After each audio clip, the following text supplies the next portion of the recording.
Hello students, welcome back to Padhai Karo. तो आज का टॉपिक है इवोल्यूशन चैप्टर 6 का क्विक कंप्लीट रिवीजन। इस वीडियो के एंड में हम देखेंगे PYQ और साथ ही साथ mostly expected question from board point of view. Okay, तो अगर आपने ये चैप्टर का पार्ट वाइज पार्ट वीडियो नहीं देखा है तो मेरे चैनल पे ऑलरेडी अपलोडेड है, जाके उसको देख सकते हैं। तो चलिए वीडियो को शुरू करते हैं। तो सबसे पहले हमारा आया था ओरिजिन ऑफ लाइफ। ओरिजिन का लाइफ का क्या था? कोर आइडिया, ये चैप्टर का core idea, right. Life originated through chemical evolution. मैंने लेक्चर 1 में ही ये कवर किया हुआ है ऑन अर्ली अर्थ, है ना। तो अगर आपको कोई डाउट्स है तो जाके लेक्चर 1 देख लेना, क्योंकि ये क्विक रिवीजन है तो इसमें हम सिर्फ मेन पॉइंट्स देखेंगे, ना कि डिटेल में देखेंगे, ठीक है ना। तो चलिए आगे बढ़ते हैं कि अर्ली एटमॉस्फेयर क्या क्या कंटेन करते थे। तो इसमें क्या क्या कंटेन करते थे? मीथेन, अमोनिया, हाइड्रोजन एंड साथ ही साथ वाटर वेपर, ठीक है ना। तो नेक्स्ट आता है कि अर्ली लाइफ ऑन अर्थ का एनर्जी सोर्सेस क्या क्या थी। तो यहाँ पे क्या थी? लाइटिंग, यूवी रेडिएशन जो कि सन से मिल जाता था, और साथ ही साथ हीट, ठीक है। These reaction form organic molecules, और ये सब रिएक्शन क्या बनाते थे? Organic molecule which later form first living cell, और वही बाद में चल के फर्स्ट लिविंग सेल बनाए। First organism were anaerobic and heterotrophic. Heterotrophic मतलब पता है, the organism which depend on other for their food, है ना। और एनारोबिक मतलब ये रेस्पिरेशन करते हैं in the absence of oxygen. और ये जो फर्स्ट लाइफ था हमारा अर्थ का, वो था सिंगल सेल्ड। सिंगल सेल मतलब एक सेल वाला ऑर्गेनिज्म, ठीक है। नेक्स्ट आता है हमारे चैप्टर में मिलर यूरे एक्सपेरिमेंट। मिलर यूरे एक्सपेरिमेंट क्या बोलता है? Prove that the organic molecule can come from the inorganic substance. इन्होंने क्या प्रूव किया कि जो ऑर्गेनिक मॉलिक्यूल है वो इनऑर्गेनिक मॉलिक्यूल से आया हुआ है अंडर प्रिमिटिव अर्थ कंडीशन। जो पहले के अर्थ कंडीशन हमने अभी पढ़ा, उसके अंडर ये सब आया हुआ है। सेटअप इंक्लूड, उसमें क्या क्या सेटअप था मिलर यूरे एक्सपेरिमेंट में? मीथेन था, अमोनिया, हाइड्रोजन, वाटर वेपर। क्योंकि ये अर्ली अर्थ एटमॉस्फेयर का कंडीशन है तो ये सब उन्होंने रखा था। इलेक्ट्रिक स्पार्कल क्यों यूज किया था? लाइटनिंग के लिए, है ना। और उनके रिजल्ट में क्या मिला एक्सपेरिमेंट के बाद? अमाइनो एसिड्स फॉर्म्ड, ठीक है। नेक्स्ट है हमारा Darwin theory of natural selection. मतलब यहाँ पे नेचर खुद डिसाइड करता है कि कौन इस दुनिया में रहेगा, कौन नहीं रहेगा, और कौन फर्दर अपना लाइफ कंटिन्यू करेगा और कौन एलिमिनेट हो जाएगा, ठीक है ना। तो यहाँ पे क्या है? Darwin propose evolution through natural selection. Darwin जो थे वो उन्होंने इवोल्यूशन प्रपोज किया through natural selection. Natural selection का की पॉइंट्स क्या था? Over production of offspring. जब पॉपुलेशन बढ़ता है और ओवर पॉपुलेशन होता है, ओवर प्रोडक्शन होता है ऑफस्प्रिंग का, तब नेचुरल सिलेक्शन काम करती है। लिमिटेड रिसोर्सेज हो जाते हैं क्योंकि ऑफस्प्रिंग बढ़े जा रहे तो रिसोर्सेज का बंटवारा होगा तो वो कम होगा। स्ट्रगल फॉर एग्जिस्टेंस, और यहाँ पे एग्जिस्टेंस के लिए क्योंकि जगह भी कम हो जाएगी, जितने ज़्यादा लोग उतनी ज़्यादा कम जगह, तो यहाँ पे स्ट्रगल फॉर एग्जिस्टेंस भी था। और वेरिएशन अमंग इंडिविजुअल, यहाँ पे इंडिविजुअल के बीच में बहुत ही वेरिएशन थी। और यहाँ पे सर्वाइवल ऑफ द फिटेस्ट, यहाँ पे जो फिट है इन्वायरमेंट के लिए वही सर्वाइव कर सकता था, ये था natural selection. Favourable variation survive and pass to next generation. यहाँ पे जो फेवरेबल वेरिएशंस थे ह्यूमन टू ह्यूमन, वही सिर्फ नेक्स्ट जनरेशन में पास ऑन हो रहे थे, ठीक है ना। नेक्स्ट आता है हमारा एविडेंस ऑफ इवोल्यूशन। कौन कौन से एविडेंसेस थे जिन्होंने प्रूव किया कि इवोल्यूशन सच्ची में हो रहा है? तो सबसे पहले आता है होमोलोगस ऑर्गन। यहाँ पे क्या होता है? ऑर्गन का स्ट्रक्चर सेम होता है लेकिन उनका फंक्शन क्या होता है? डिफरेंट होता है। याद करने वाली बात, जैसे कि एग्जाम्पल की बात करें तो human arm, well flipper and bat wing. देखो इन लोगों का स्ट्रक्चर सेम है लेकिन इन लोगों का काम क्या है? अलग अलग है। और इन जो है हमारा होमोलोगस ऑर्गन, ये जो है डाइवर्जेंट इवोल्यूशन को दिखाता है। एनालोगस ऑर्गन आता है हमारा नेक्स्ट, जिसमें क्या होता है? स्ट्रक्चर ही डिफरेंट होता है लेकिन फंक्शन जो होता है वो सेम होता है। होमोलोगस में स्ट्रक्चर सेम होता है लेकिन फंक्शन डिफरेंट होता है, वैसे ही एनालोगस में स्ट्रक्चर सेम होता है एनालॉगस में स्ट्रक्चर डिफरेंट होता है बट फंक्शन क्या होता है? सेम होता है। जैसे कि एग्जांपल की बात करें तो bird wings and butterfly wings, ये दोनों का स्ट्रक्चर दोनों कंप्लीटली अलग अलग होते हैं लेकिन उनका काम क्या है? उड़ना, फ्लाई करने में मदद करना, तो सेम हुआ इसीलिए। और ये एनालॉगस ऑर्गन जो है ये क्या शो करता है? कन्वर्जेंट इवोल्यूशन शो करता है। नेक्स्ट आता है हमारा वेस्टिजियल ऑर्गन। वेस्टिजियल मतलब बिना काम के, जो बिना काम का कोई ऑर्गन है, जैसे कि हमारे क्या है? अपेंडिक्स, है ना। बिना काम का जो ऑर्गन होता है उसे हम वेस्टिजियल ऑर्गन बोलते हैं reduced organs with little function, example appendix, जैसे कि मैंने अभी अभी बताया कि अपेंडिक्स और साथ ही साथ tail bone. Evidence of evolutionary history यहीं से आता है कि हमारा पहले टेल हुआ करता था।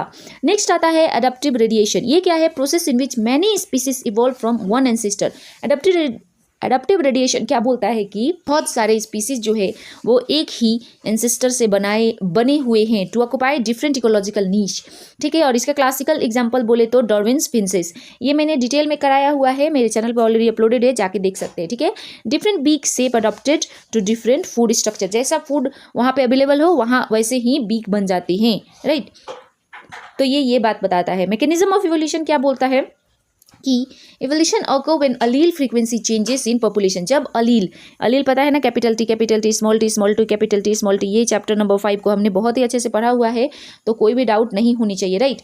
तो यहाँ पे अलील फ्रीक्वेंसी क्या बोलता है कि इवोल्यूशन ऑकर कब होता है? जब अलील फ्रीक्वेंसी चेंज होता है। और इनका मेन मैकेनिज्म क्या है? म्यूटेशन। म्यूटेशन मतलब क्या है? Changes in DNA sequence. ये डीएनए हो गया हमारा, इसमें थोड़ी सी कहीं भी चेंजेस को म्यूटेशन बोलते हैं, और जीन फ्लो को, ठीक है ना। तो इसको हम, इसमें मैकेनिज्म था। और साथ ही साथ जेनेटिक ड्रिफ्ट भी काम करता है, उसमें नेचुरल सिलेक्शन भी होता है और रिकॉम्बिनेशन भी होता है। क्योंकि जेनेटिक ड्रिफ्ट आया हमारे टर्म में, तो वो क्या होता है अब उसको भी तो देखना पड़ेगा। तो जेनेटिक ड्रिफ्ट जो है random change in Aleel frequency, जब अलील फ्रीक्वेंसी में कोई भी अचानक से चेंज हो उसे क्या बोलते हैं हम? Genetic drift. More common in small population, और जहाँ पे छोटे पॉपुलेशन होते हैं वहाँ पे कॉमन होता है जेनेटिक ड्रिफ्ट। स्पेशल केसेस में क्या होता है? Founder effect. Small group form new population with different allele frequency. Founder effect में क्या होता है कि छोटे छोटे जो ग्रुप्स होते हैं वो न्यू पॉपुलेशन बनाते हैं with different allele frequency. Hardy Weinberg principle आता है next. If no evolutionary forces act on a population allele frequency remain constant. ये बोलते हैं कि इवोल्यूशनरी फोर्सेस कोई भी नहीं होगा पॉपुलेशन में जब तक अलील फ्रीक्वेंसी कांस्टेंट रहेगा, ठीक है ना। अगर अलील फ्रीक्वेंसी चेंज होगा तो इवोल्यूशनरी फोर्सेस एक्ट करेगा, ठीक है। इक्वेशन क्या था उन लोगों का? P + Q = 1, और इन दोनों को स्क्वायर कर दिया दोनों साइड, तो P + 2PQ + Q² = 1। ये आया हुआ था इक्वेशन, हमने देखा है, राइट। तो यहीं पे है ये वाला, ये वहाँ P² क्या है? P² इज होमोजाइगस डोमिनेंट, क्योंकि P हमारा क्या था? डोमिनेंट था, और Q क्या था? हमारा रिसेसिव था। तो P² मतलब PP हो गया ना, तो ये क्या होगा? Homozygous dominant. PQ है क्योंकि ये दो डिफरेंट टाइप्स के हैं, तो हेटेरोजाइगस। और Q² मतलब स्मॉल q, तो मतलब क्योंकि ये एक Q वाला रेसेसिव है तो दोनों रेसेसिव मिल गए तो अपना ट्रेट दिखाएंगे, तो इसीलिए वो हो गया होमोजाइगस रिसेसिव। नेक्स्ट आता है हमारा स्पेसिएशन। स्पेसिएशन क्या होता है? देखो, formation of new species from existing species, नए स्पीसीज का फॉर्मेशन हो रहा फ्रॉम जो स्पीसीज ऑलरेडी है। ये क्यों होता है? जेनेटिक डिफरेंसेस और रिडक्टिव आइसोलेशन। यहाँ पे जेनेटिक डिफरेंसेस होता है तब होता है, और यहाँ पे रिडक्टिव आइसोलेशन भी। यहाँ पे स्पेसिएशन के दो टाइप्स है, एक है एलोट्रोपिक और दूसरा है सिम्पैट्रिक। एलोट्रोपिक में क्या होता है? ज्योग्राफिक आइसोलेशन होता है, मतलब कि ग्रुप ऑफ पीपल क्या होते हैं? डिवाइड हो जाते हैं थ्रू ज्योग्राफिकल एरिया, जैसे कि बीच में अगर माउंटेन हो गया, बीच में रिवर आ गया, तो दो बढ़ जाएंगे ना, बंटवारा हो जाएगा, ग्रुप ऑफ पीपल और ग्रुप ऑफ ऑर्गेनिज्म, है ना। लेकिन सिम्पैट्रिक में क्या होता है? ये सेपरेशन विदाउट ज्योग्राफिकल रीजन, यहाँ पे कोई ज्योग्राफिकल रीजन काम नहीं करता है, ये अपने आप से सेपरेशन होता है। नेक्स्ट हमारा लास्ट टॉपिक आता है ह्यूमन इवोल्यूशन के स्टेजेस क्या क्या है। तो मेन स्टेजेस क्या क्या है वो देखेंगे हम, क्योंकि एग्जाम पॉइंट ऑफ व्यू से ये बहुत ही इंपॉर्टेंट टेबल है, तो आपको याद कर लेनी चाहिए, ठीक है। ऑस्ट्रालोपिथेकस मतलब ये 4 मिलियन ईयर्स पहले हुआ करते थे धरती पे। फिर आया होमो हैबिलिस मतलब ये हुआ करते थे 2 मिलियन वर्ष पहले। फिर आए होमो इरेक्टस, ये 1.5 मिलियन पहले हुआ करते थे, ठीक है ना। और उसके बाद आए होमोसेपियंस, जो कि हम लोग आए यहाँ से, तो ये अभी कंटिन्यू है। यहाँ पे मोस्ट इंपॉर्टेंट PYQ क्वेश्चन आया हुआ है, देख लीजिए आप क्या क्या आया हुआ है। 1 मार्क्स में क्वेश्चन आता है डिफाइन एडप्टिव रेडिएशन, तो आपको अच्छे से आनी चाहिए। What is vestigial organ? जो बिना काम का ऑर्गन है उसे वेस्टिजल ऑर्गन बोलते हैं, राइट। स्टेट हार्डी-विंगबर्ग प्रिंसिपल, यहाँ पे बहुत ही इंपॉर्टेंट क्वेश्चन है, 1 मार्क्स का क्वेश्चन, इसलिए सिर्फ आपको स्टेटमेंट बोलना है, और साथ ही साथ व्हाट इज जेनेटिक ड्रिफ्ट का भी स्टेटमेंट ही बोलना है। तो आई होप आपको ये 1 मार्क्स वाला क्वेश्चन बहुत ही अच्छे से याद हो गई है, और लिख भी लेना, ठीक है। 3 मार्क्स में क्वेश्चन आया हुआ है explain homologous organs with example. Homologous मतलब same structure but different function, और उसका एग्जांपल देना है। Describe Darwin theory of natural selection. Darwin's बाबा का जो था थ्योरी ऑफ नेचुरल सिलेक्शन वो क्या है वो आपको बताना है। और साथ ही साथ व्हाट इज जेनेटिक इक्विलिब्रियम, ये भी क्वेश्चन प्रीवियस ईयर में आया हुआ है। और 5 मार्क्स में क्या क्या आया हुआ है, डिस्क्राइब मिलर यूरे एक्सपेरिमेंट, ये मैंने यहाँ पे भी थोड़ा सा बताया है। अगर आपको डिटेल जानना है तो लेक्चर नंबर 2 देखिएगा, ठीक है, मेरे चैनल पे ऑलरेडी अपलोडेड है। तो यहाँ पे क्या है, ये मिलर यूरे एक्सपेरिमेंट को अच्छे से आपको एक्सप्लेन करनी है, क्योंकि ये 5 मार्क्स का है तो अकॉर्डिंग टू दैट आपको लिखना पड़ेगा। Explain mechanism of evolution, evolution का मैकेनिज्म क्या क्या होते हैं आपको वो भी लिखना है।